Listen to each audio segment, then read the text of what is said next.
Hi, my name is Maddie, and you're listening to the JudgeHub podcast. Welcome to the JudgeHub podcast. I'm Shea Ashby. And I'm Felix Chung. Thank you for tuning into episode 3, all about judging Tier 2 events for your local community. At the time of recording, it's February 2024, on the cusp of RTN season, but everything that we're talking about here should be relevant no matter when you're tuning in. Hey, if you're tuning in from the future, give us a ping and let us know how life on Earth is. Shea, what's your favorite thing about judging Tier 2 events for the local community? For me personally, it's kind of the culmination of the preceding months for the community, that where people are asking judge questions and learning about etiquette. This is sort of that moment where the new players kind of get to put all that together in one day, one event, and then for the long-standing community members to really take their competitive chops to the next level. Yeah, exactly. Like you said, it's the first opportunity that a lot of players get to take their competitive desires to that next step up the competitive ladder.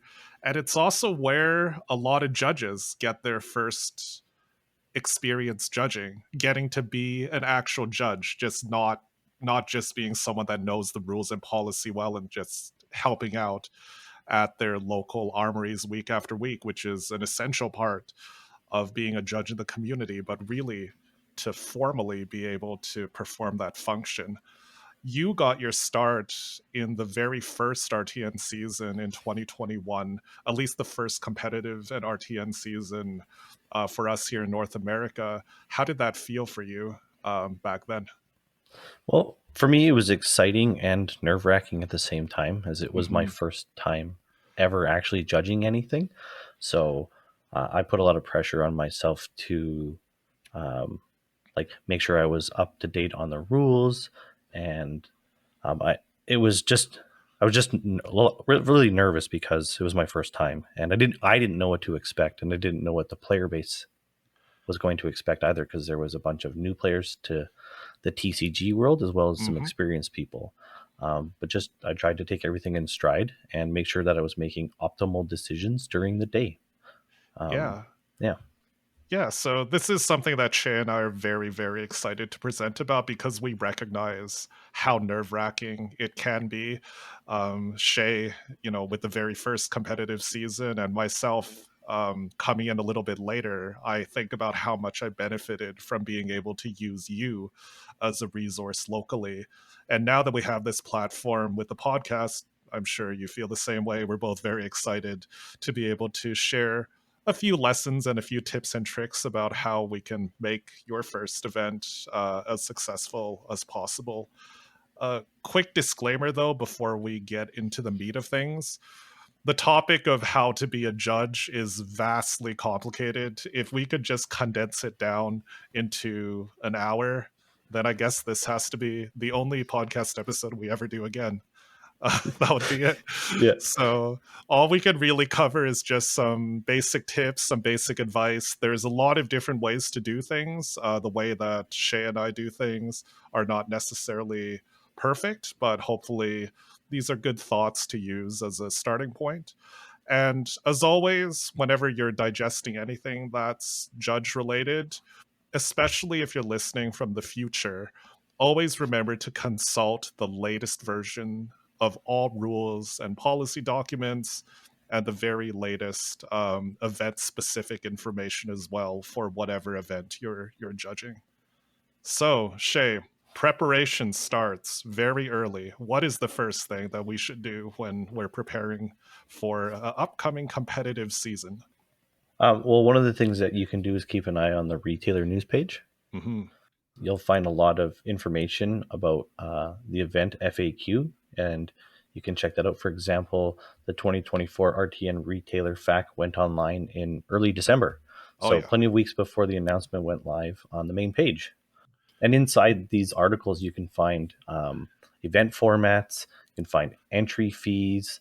One of the most important things is going to be the date range when the events are happening, as well as the event structure. So the minimum player count, number of rounds, and top cut details. There's also prize kit information, judge support information, and then the rules enforcement level. And there's often more topics that are covered in them as well. Yeah, exactly. The key thing about just keeping this thing bookmarked as a judge is, yeah, it is the retailer FAQ, but at the same time, because as a judge, you're familiar with the game, the community, and everything, maybe in a way that certain store employees may not, if they're not the store employee that covers Fab, for example. It just helps facilitate that spreading of knowledge into the community. If people are asking, hey, what's the prize for top 8 this time? Is it sleeves? Is it rainbow foil heroes? Like, what do we get? Or, hey, what playmat are we getting for the top 2, etc. So a lot of really good information in those FAQs.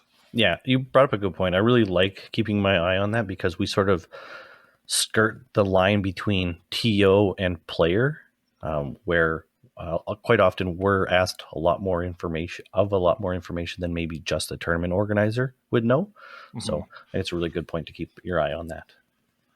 I do have one story about the retailer FAQ as well, and it's a story that combines a couple of different lessons. So a store owner got in touch with me one day and asked, hey, in Flesh and Blood, is it common that players play across pods in a draft event? And I said, okay, that's a little strange. No, the answer is no. And I could have left it there, but this question did not sit right with me at all. So I thought about it a little bit. I realized that this was the first time that our community had hosted a limited, I forget if it was a PQ or RTN, but it was the first time. So there wasn't a lot of experience locally running this sort of event. And I went back to that person and I asked some follow-up questions. And it turned out that that person thought that, it was a 6-round event. They thought that we just drafted once, and then we just used that draft deck for the entire event. So you'd play 6 rounds of Swiss doing one draft, and then you take that same deck and do the top cut with that same deck, drafting once. As it turns out, that's not the way that a limited event, a tier 2 event, should be run. But it was by using the retailer FAQ, which very clearly laid out, for this many players, there's 6 rounds of Swiss. That's because there's 2 separate draft pods, and then there's another draft for top 8. So I was able to unpack a little bit of a miscommunication problem. And ultimately, I'd like to think I helped that event go somewhat smoothly at the end of the day. Yeah, it certainly sounds like you did. That's for sure. So, continuing on with the preparation prior to the event, something else that we can do is we can check to see if there's online seminars. These are usually hosted on the JudgeHub Discord in the weeks leading up to the event and are organized by our amazing conference team. Usually there are a variety of different dates and times available in which you can apply to your specific time zone. Yeah, and if in the future these conferences are being beamed directly into your brain, please let us know through the BrainNet. It's way into the future, I think. That's right. Yeah, I can't say enough about the community of judges that exist online. I think, with very few exceptions, if any, we all want your event to succeed and, want you to do well personally and professionally as a judge. So use all the resources that are available to you, be it the conferences, be it asking questions on the JudgeHub forum or through other means, like through the JudgeHub website. Yeah, the Discord is an amazing resource. You can get real-time information. There's a backlog of rules questions, and then, like mentioned, the seminars that are coming up. It is a huge resource that people should definitely take advantage of. The next thing to talk about is being selected to judge in the first place. So one misconception that may exist for some players out there or some people is that judges aren't hired by LSS directly. For the case of tier 2 events, it's the tournament organizer, which is usually your LGS, who is responsible for selecting the judge team. So it's up to you as a judge to understand the lay of the land in your area and see where you fit in there. Like, is your local community lacking judges right now? So, as long as you get the right qualifications, you might have a good chance at being selected to head judge eventually. Or does your local community have a lot of judges relative to the number of tier 2 events that get hosted? This is something that is different everywhere you look. Shea, what was it like for you? Like, how did you get your start being selected for tier 2 events? The LGS at the time, there was only one running Fab, and he got an RTN. And he just reached out to, I would try to be modest when I say this, that he reached out to the 3 most prominent figures in our local scene at the time, if any of us wanted to judge. And so as a group of 3, we just kind of figured out who would like to judge, who wants to play, and we just kind of made a decision, and our, LGS that reached out to us was happy with any of us. That's kind of how I got my first start. So I feel like it's a little bit different now that we're years into the future from the start of the game. So, it might not be that easy. Maybe it is. Maybe your city or your town is just getting it, and, you can just throw your name in the hat because you're interested. But it might be a little bit more difficult than that if your region is already established. Yeah, and I sympathize with people, and sometimes I see this being posted that, hey, I just got my level 1 qualification, but there's one store that always gets selected to host these tier 2 events, and they already have a judge. So how do I fit into that equation? Where do I get a chance? And I sympathize with that because that was my experience breaking into judging, because you were doing every single tier 2 event and you were doing a great job. Nothing wrong with anything that you were doing, and you had a great relationship with the store that was hosting the events, and the events were awesome. But at the same time, I was looking for that opportunity myself. So there were a couple things that I did, and this is the advice that I would give to people that are in a similar situation. You can do a few things that are still under your control. Number one, just sponge up all the experience that you can from that experienced member of your community. Just ask them informally for how things went, and even offer to be a support judge if you want. Just if you really want to get in and learn what life is like on the other side of an event, just offer to be a support judge. I'm sure that the extra pair of hands would be appreciated. The other thing that we can do, and we're very lucky because of the community we have here, is just to grow your community, right? If the pie isn't big enough for the number of people that want to eat, make the pie bigger. So eventually our city's flesh and blood scene grew. And we started getting 2 tier 2 events at the same time, which gave yourself and it gave me the opportunity to start judging those events too, because the store that got that second event was the store whose armories I basically never missed, and I had a good relationship with the store owner there. I mean, do you have any other advice out there for any judges looking for their first opportunity? No, I don't. I wish I had more, but we've covered quite a pretty good amount. Hey, you were there from the start, eh? I was. Yeah. So it's tough for me. It's a different angle, but I think on our list here, you had one more great point written down here, is that you can get in touch with your judge community representative of your region and see if they can help you out. Maybe they know more about an opportunity in another town or somewhere else that you might not be aware of. Yeah, that's a really great point. JCRs are an amazing resource because JCRs are assigned a specific territory, for example, Southeast Asia, or, Canada as one of the larger JCR areas. But just speaking from the experience that I have with all the JCRs that I've met so far, they're very plugged in to each community. They understand where there's areas lacking judges, and they can help point you towards different opportunities that may be out there. Yeah, and if you're unfamiliar with who your JCR is, you can go to judge.fabtcg.com, and then there will be a link for judges, and at the bottom it'll say JCR regions, and then from there it gives you the whole list of all the world's JCRs, and you can find out who and how to contact from that point. Yeah.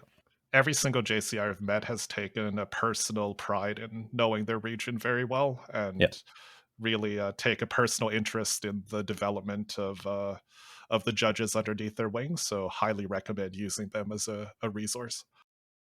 Yeah, definitely. One more point that we can make on this topic is before making any commitments to becoming a judge for an event, this is a difficult topic for some people, is to make sure that you have a discussion about compensation. One thing that we want to point out is that we need to remember that judge promos provided by LSS are a gift and not a replacement for compensation for your time and effort. Yeah, exactly.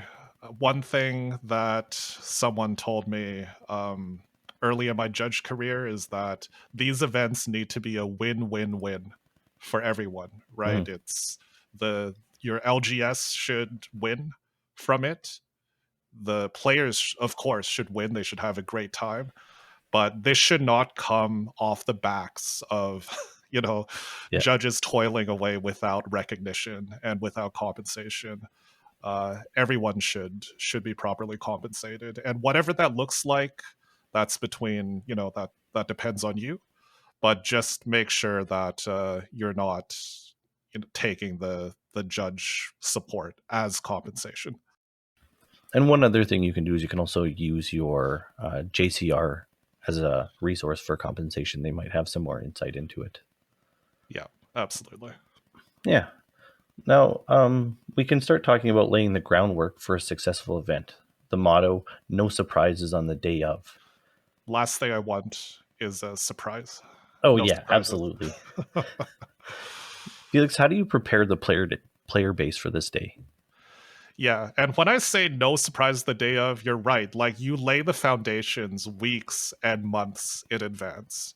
And that starts with making sure that the standard is high, ideally always, but especially in the weeks and the days leading up to the event. Just reminding people that the upcoming event will be held at competitive REL, reminding people that deck lists will be required, that deck checks would be performed, that if it's a limited event, that card pool registration is required. You can even practice doing judge calls. I don't know what your local armories are like, but they're very informal. Sometimes where we're at, and if someone accidentally draws extra cards, people just be like, oh, don't worry about it, you can put it back. But at a competitive REL, the expectation is if something like that happens, you call the judge. Just get used to it. Just tell people, hey, I know this is an armory, this is a fun event. We can still treat it like a fun event, but just get used to calling for a judge. I'm not going to give harsh penalties. We can still have fun, but just get used to the motions of being at a competitive event. Another big thing is just one thing that I have noticed is deck boxes.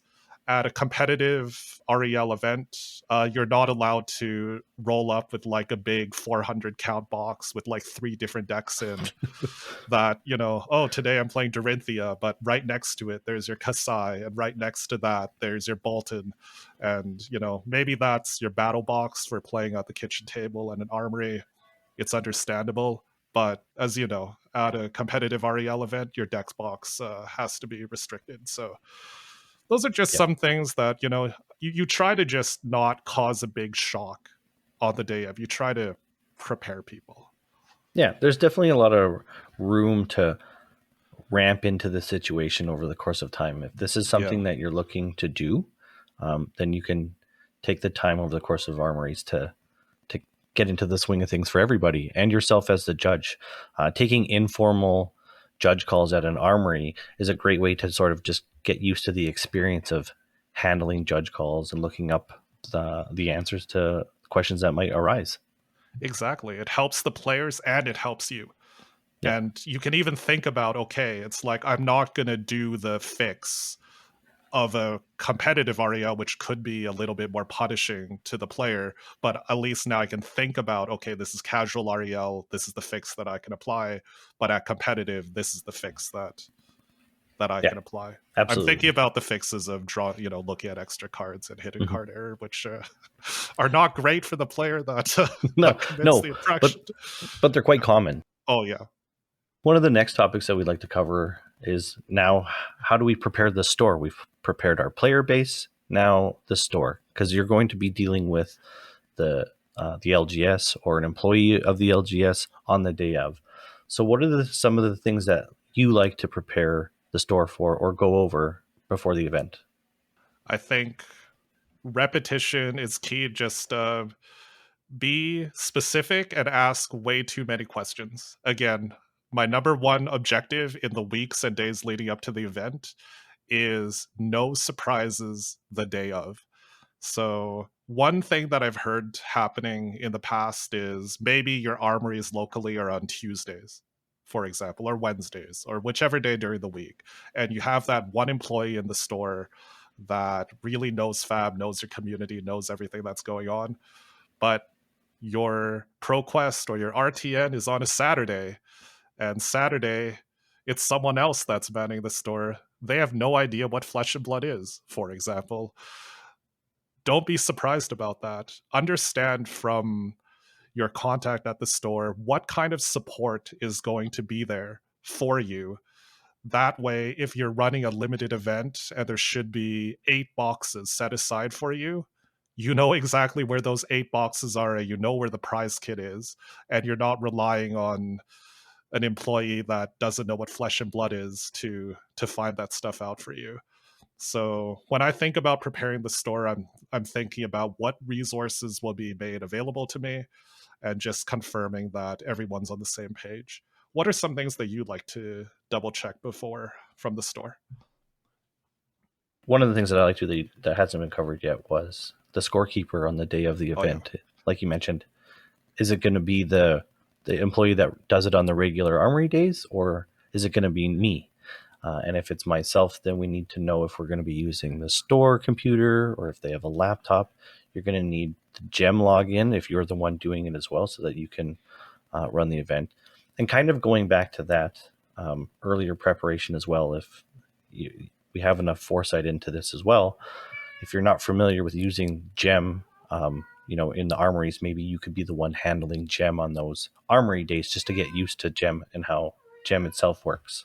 Yeah, that's such a good point, because it's during these conversations with your contact at the store that you're going to be able to tease out these things that may have just been a big curveball on the day of, right?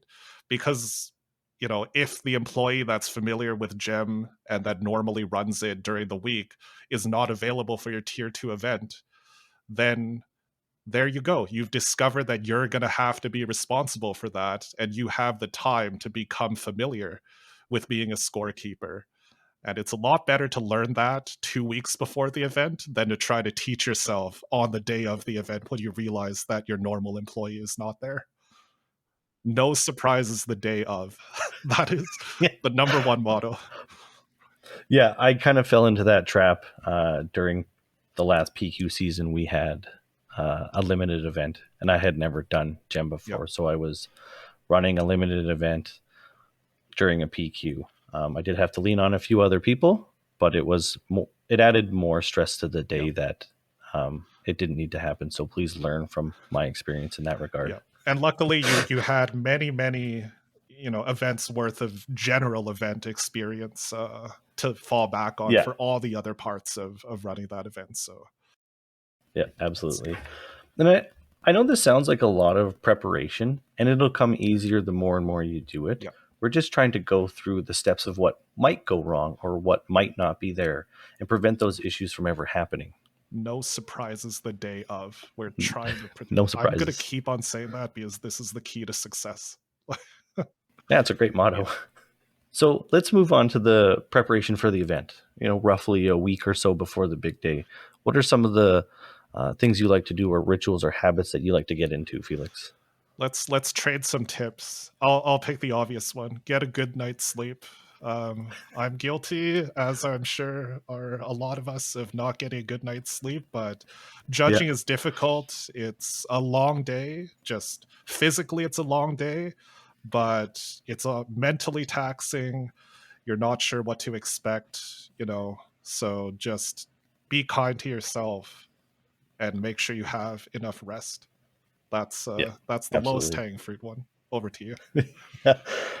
I personally like to start going over rules and release notes. So if it's a limited event, I want to go back over the release notes and maybe cover off some cards that I'm not familiar with, or if I'm going to maybe do a meta prediction, look into some of the heroes that might see more play.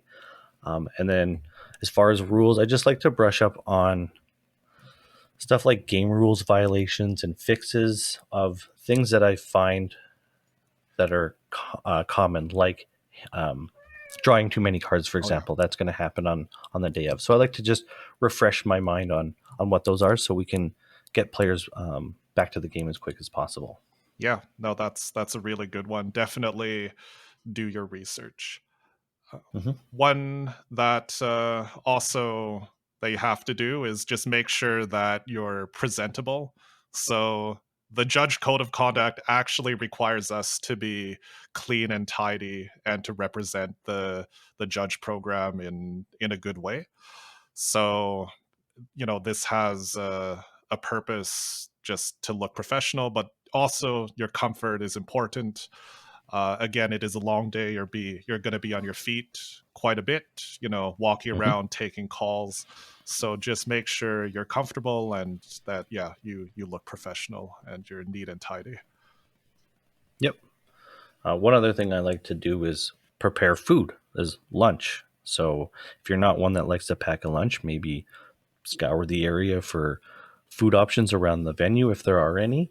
And if you're not into that, making a sandwich, having granola bars and drinks on hand in case the venue that you're at doesn't have anything substantial. It's going to be a very long day, and we as judges don't necessarily get a break. We're finding that a lot of events don't have a lunch break. Players just want to get through their long days. They're 8+ hours.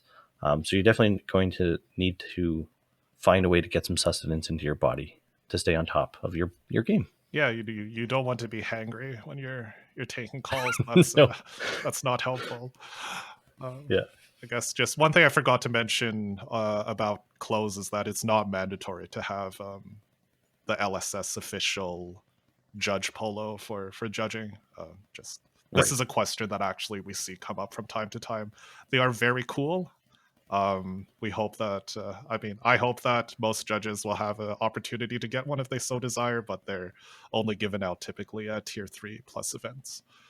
But I guess just to move on to the next point is, for me, electronic devices and power for those devices is important, because for me personally, I use my phone as my reference for if I need to pull up the comprehensive rules, or if I want to pull up the release notes, or if I'm really stumped and I need to go to the live calls channel on the JudgeHub Discord and ask for help from the community of judges there. I'm also using my phone for that. I just don't want that to run out of juice throughout the very long days. So making sure I have my device that's ready to go, and I have a charger or a power bank or whatever's going to get me through the day there. Yeah. And to continue that, for me, I'm old school. I like pen and paper. I also like my laptop. I find I can search up things a bit quicker. So I make sure that I have power and a table for my laptop in my little judge corner, wherever it is. So whatever works for you, you'll find, ways that work for you as you go through the experience of being a judge in an event. When you said you were old school, I was worried that you said you printed like all the rules documents on paper. On my dot matrix? Yeah, that's right. You're not that old school. You have a laptop. No, I do. You do have to find stuff efficiently. So, learning shortcuts. So, but yeah, going through a paper document would take too long for me. Flip through your Rolodex. Yeah.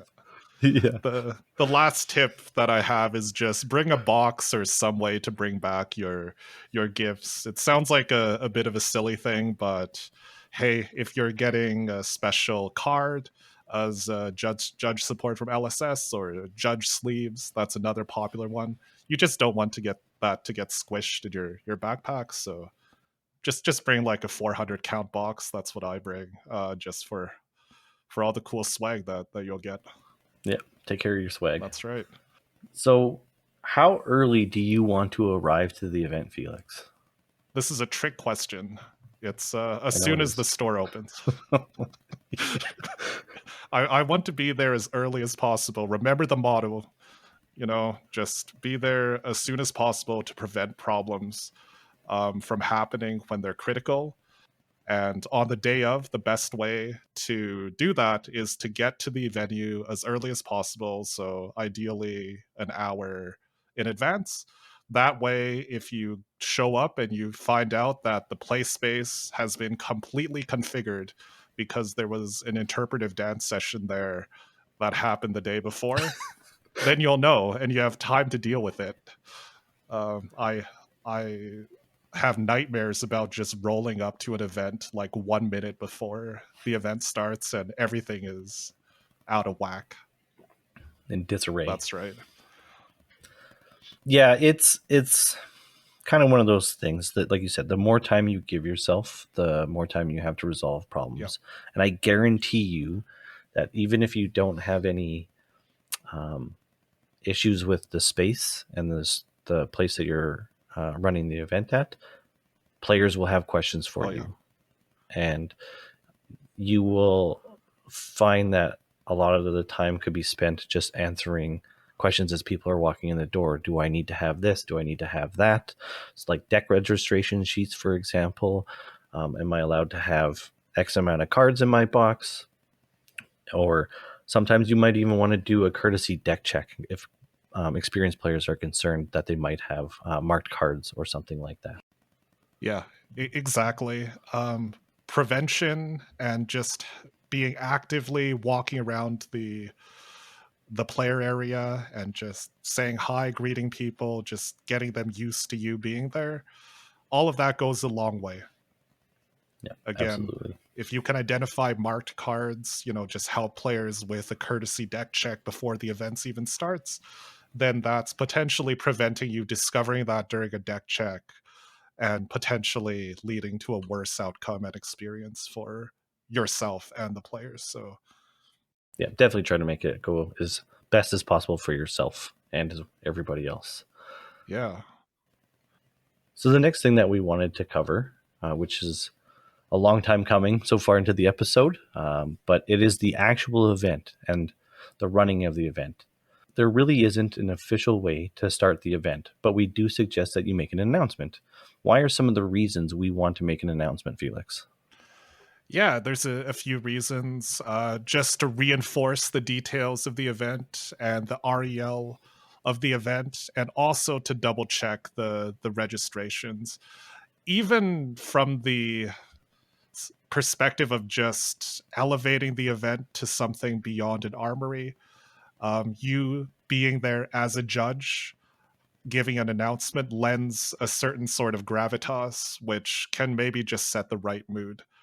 So every judge's announcement is going to be different and personalized.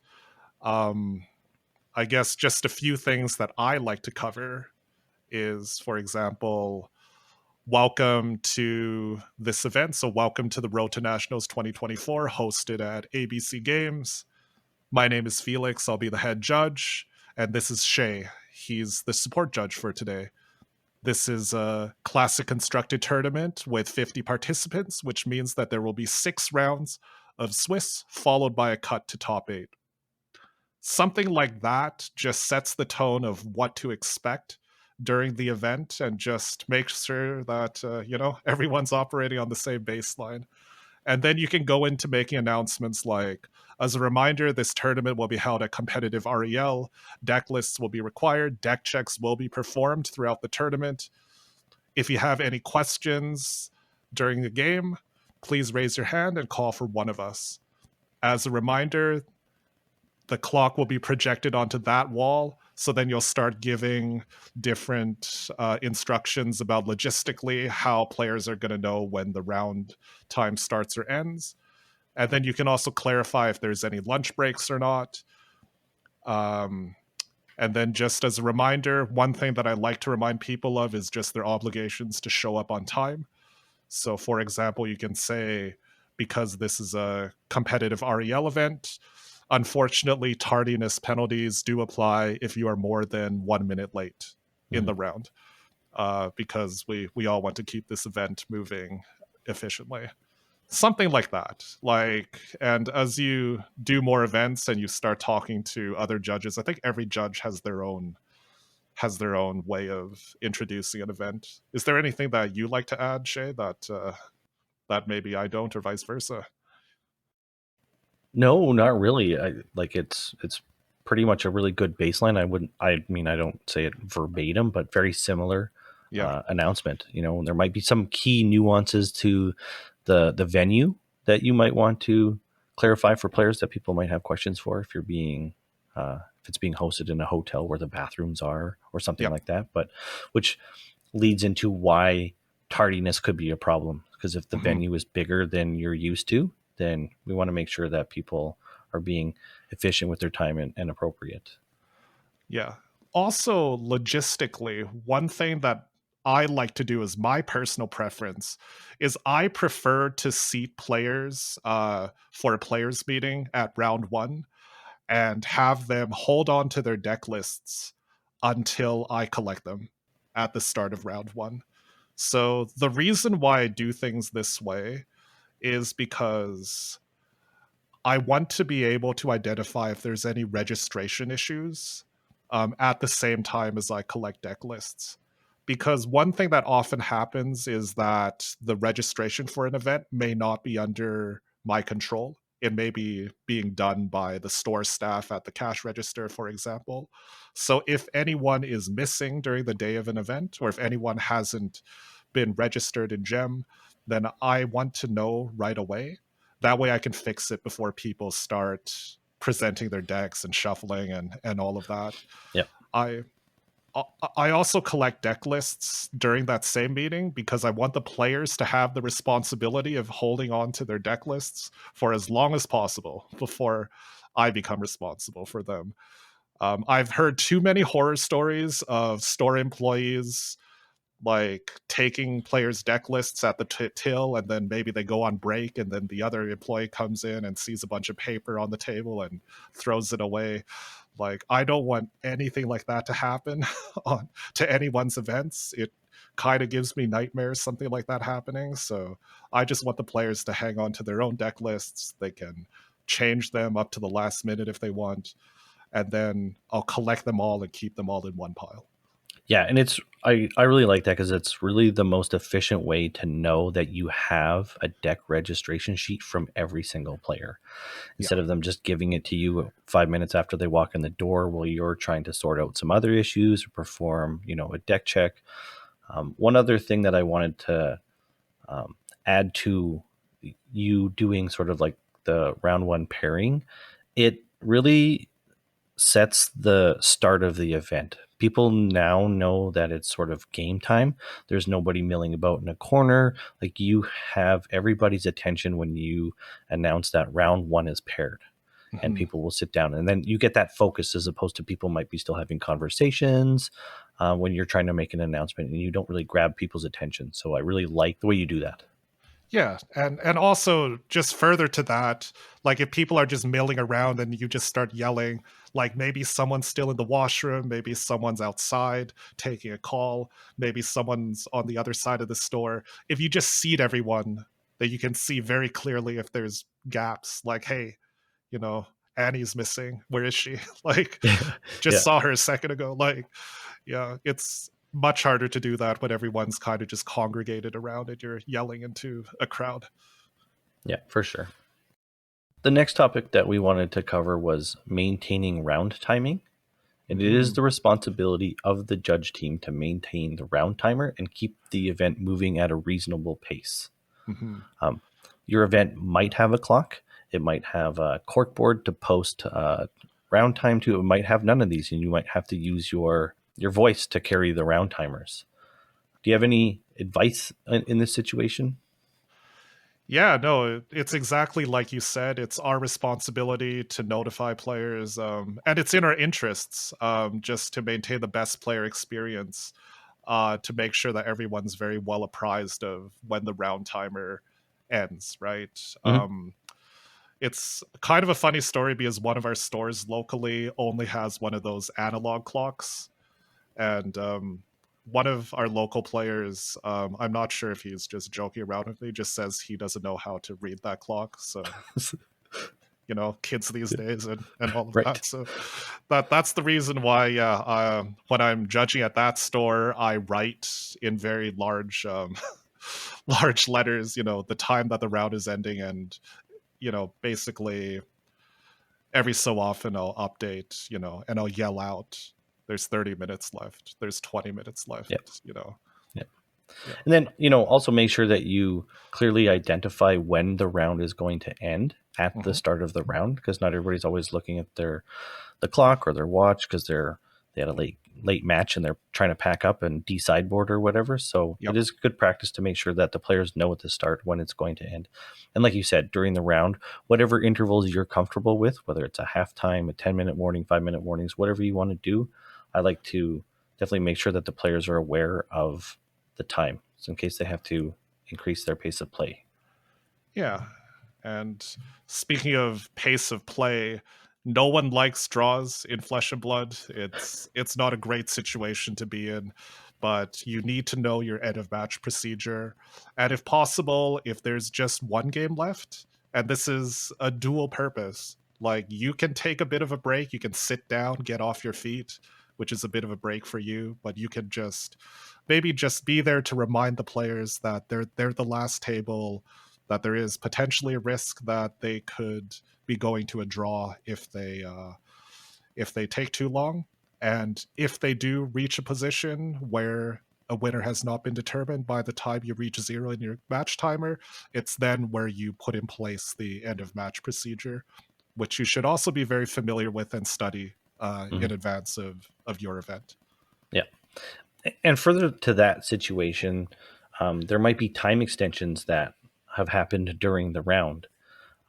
So a time extension is you as a judge who is granted a table extra time, typically because of a judge call. So whether that be a judge question or a rules infraction that might have eaten up some time in the round where the players were not playing.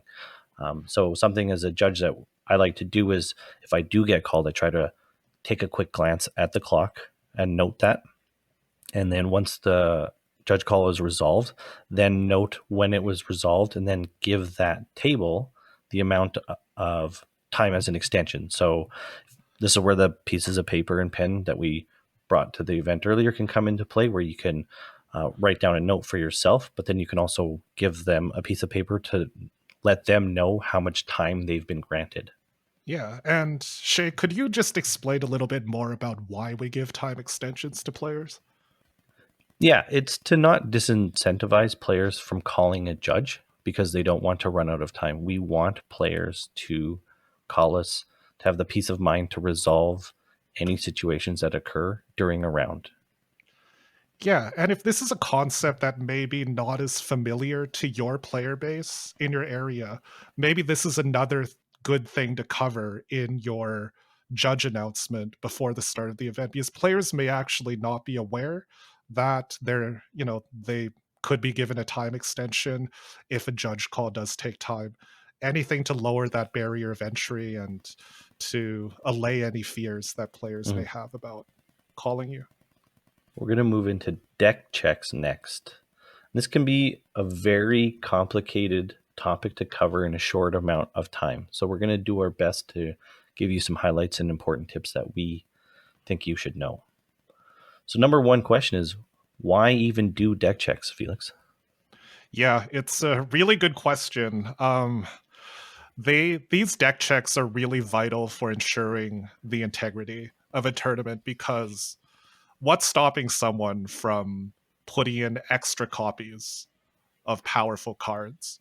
Or what's stopping someone from using extra cards throughout an event? Like, let's say, for example, it's a classic constructed format tournament and someone just uses 90 cards or 100 cards, and they have that advantage over everyone else because they're picking and choosing from a wider sideboard than they should be allowed to. So the reason why we do deck checks is, if you think about the phrase trust but verify, Deck checks are the verify part of trust but verify. And, at a lot of casual events, we trust that our opponents are playing legal decks, that they're not running 12 copies of Command and Conquer, for example.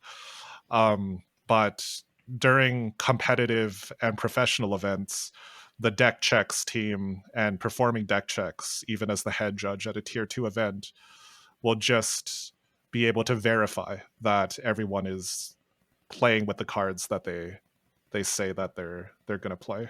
I mean, Shea, you've been deck checked before, right? I have been deck checked before. Yeah. And the first time it happened, it was a little unnerving. Because it was one of my first times playing at like a competitive level event, and I wasn't totally sure what to expect. It's part of the game. It's part of the tournament, and it's stuff that will happen. And nobody's specifically targeting you. It's not an attack. It's on you as a player to try and penalize you. It's just a judge going through the motions that they need to, like you said, maintain the integrity of the event. Yeah, it's scary. So I'm going to add a disclaimer here. I get nervous anytime I walk out of a store. Like, I'm afraid that the automatic beepers will go off. People will think I'm stealing something, so maybe I'm neurotic. But I've been deck checked before. It is scary. It's scary to be deck checked because you're afraid that you've done something wrong without intending to. Yes. And also as a judge, I'm a little bit nervous doing deck checks. I always do them because I don't want to find anything wrong. And this is a very natural human reaction, because I don't want to give harsh penalties to people. And this is where the education component, again, and laying that groundwork in the weeks and months and days before an event goes, just always reminding people, hey, make sure you don't have extra cards in your deck box. If you have cards that you're thinking about before an event that could go in your sideboard, but then you end up not running them, don't keep them in your deck box, because you're going to force me to think that you've been playing with those cards, right? Yep. That's where education and laying the groundwork can pay huge dividends on the day of.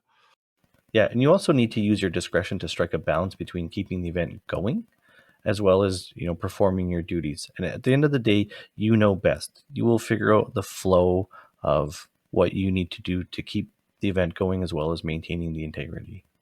Yeah. So how I like to do a deck check, or how I advise people that have never done a deck check before do it, is to wait for the players to present their decks to their opponents. So for example, they'll be cutting or shuffling their opponent's decks, and then you swoop in, maybe with the help of a store employee, but you can also do this by yourself. And then you just grab each player's deck boxes and sideboards, bring them into your judges area, and then you just start checking. Did each player present a legal deck? Are there any marked cards? And do the contents of the decks and sideboards match their presented deck lists? So if you do discover any infractions, then you can use the penalty and procedure guide to address them. And after that, you just return the decks to each player. You remind them to shuffle thoroughly, and then you just give them a time extension. One metric that I'd like to use is just no longer than 10 minutes to do a deck check. Strikes a bit of a balance between giving you enough time to be thorough, but also, 10 minutes, usually enough time to keep the event moving at a reasonable pace. Yeah, for sure. And just to go back to the motto for the episode of no surprises, reminder, you can do deck checks, courtesy deck checks before the event starts, so you can stop any potential issues before they happen. Exactly. And before we move on, I would like to clarify one thing about the swoop, or when you ask the players to freeze what they're doing and collect the decks and cards that they have in front of them to do the deck check. It's why the timing of the swoop is when it is, again, which is at the time of presenting the decks. It's for a couple reasons. I mean, first of all, one of the penalties or one of the violations they could discover is literally called presenting cards error. Like if you do find that someone has presented a 55 card deck, for example, in Classic Constructed, you need to give the players the opportunity to sideboard and just really confirm that that is the set of cards that they intended to play. And it's for the same reason, like a player themselves could discover, if they have wear on their sleeves or a marked card or anything like that. Basically, they have the ability to adjust what they're doing before presenting the deck. So definitely try to get a feel for the timing there, and just keep in mind that's why the timing of the swoop is when it is. The next topic that we wanted to cover was judge calls and investigations. This is another very complicated topic that we're going to cover in a short amount of time. There's two broad categories that we wanted to cover when you get called over. Number one is rules questions, and then the second one is infractions. For the rules questions, you want to make sure that you answer the question that is being asked without giving any strategic advice or offering any additional information. Players might want to ask you to step away from the table so that their opponent doesn't overhear what you're talking about, and that's totally acceptable. And when you're in this situation, you want to take your time and ensure that you understand the entirety of the board state and context before answering the question. There are no prizes for answering quickly or answering off the top of your head. Yeah. You may think you look super cool when you when someone asks you a question and you're just like, yes. Just rip it off the top. That's right. But there's no style points here. Our number one mission is not to look cool. It's to provide accurate information that facilitates the playing of great games. Yeah. Just slow down, understand the situation, understand if there's any permanence on the board that could impact the answer, et cetera, et cetera. Just slow down.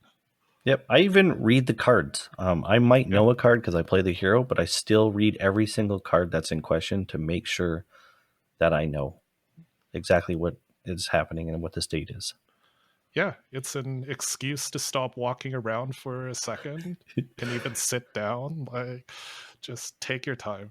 Like, no speed awards. The second topic that we wanted to cover off was infractions and investigations. Felix, did you want to cover this one off for me? Yeah, for sure. So, very, very complicated topic here. But if the players aren't calling you over for a rules question or, hey, theoretically, if this, then that, then basically they're calling you over because something went wrong. Sometimes what went wrong is very obvious. Like, hey, I drew 5 cards accidentally. I should have only drawn 4. That's pretty obvious. They just confirm, yeah, is that all that happened? Okay, we think it was an accident. Go from there. Or there's a potential that it could create a rabbit hole, like, hey, somehow we have a discrepancy in the game state. I have their life marked down as 15, but they have their life marked down as 13. The situations could get quite complicated. And the flow chart to be able to get to the final answer is very expansive. Basically, in a nutshell, I think what you should do is establish the facts with the players and establish the current board state. If there is a discrepancy, then identify the latest legal board state or point of agreement before the stories diverge. So just use your discretion. If the players are getting heated, then separate them. Just handle the situation as tactfully as you can. And then when it comes down to it, you'll identify potentially an infraction. So just be very familiar with the procedure and penalty guide and follow the fixes that are outlined in the guide. Don't expect yourself to be Sherlock Holmes and just figure it all out. Take your time to get it right and to hear both sides out. Listening to each players and making sure that they're heard will go a long way in their investigation. And then when you're ready, just explain the infraction, explain the fix, see if there's any additional information that comes out at the last minute, and then go from there. Just a quick note, giving penalties or some of the fixes, they don't necessarily feel good. Some of the fixes can be a little bit harsh seeming. Again, thinking back to hidden card error, one thing that happens a lot is drawing extra cards because people are nervous, the cards may stick, and then before you know it, you've seen more cards than you should have. The fix is not great, but it's there, and it's one that I've had to do. I'm sure you've had to do multiple times. Just understand that the rules are in place to protect the integrity of the game, and try to understand the reason for the fixes as outlined in the guide. Like, why is the why is the fix for a hidden card error the way it is? Oh, because of the potential, for rules sharking if it was not this way, etc. Yep. So just try to understand that and get comfortable with them. They're also there to protect you as the judge. You're not just ad hocing a fix and just coming up with something all willy-nilly. So the players shouldn't take it personally because it is outlined and this is the way that you're supposed to do it. So just know that it's not you making the decision. Exactly. So again, this was covering a very, very complex topic in not a lot of time at all. If you do have the chance to go to something like a tier 3 event or a tier 4 event and go to the judge conference, one thing that I've actually consistently noticed is that topics involving investigations are a pretty hot topic during those conferences. So if you do have the opportunity to go to a judge conference in person, that's attached to a calling or world championships or pro tour, I very highly recommend that you take that opportunity and just learn from the best of the best. Yeah, some great tips in there. So we're coming to the conclusion of the episode, and we just wanted to remind you of the 3 pillars of the judge code of conduct: integrity, communication, and empathy. No matter what you have to do in an event, if you keep those in mind, you will surely be successful. Absolutely. Just remember, preventing issues from happening is so much easier than dealing with the issue in real time or dealing with the fallout. So do as much preparation as you can, preparing the community, laying the groundwork to have a successful event in the months and the weeks and the days leading up to event, be it through educating your player base and through working hand in hand with the store and your local LGS. Yeah. The judge community in Fab is just that. It's a community that is here to help you, from your JCR to the broader community online or on Discord or Facebook. We are all here to help each other. Thank you so much for tuning into the JudgeHub podcast. Remember to like, comment, and subscribe on YouTube, and follow the Fab Judges account on Twitter. Thank you.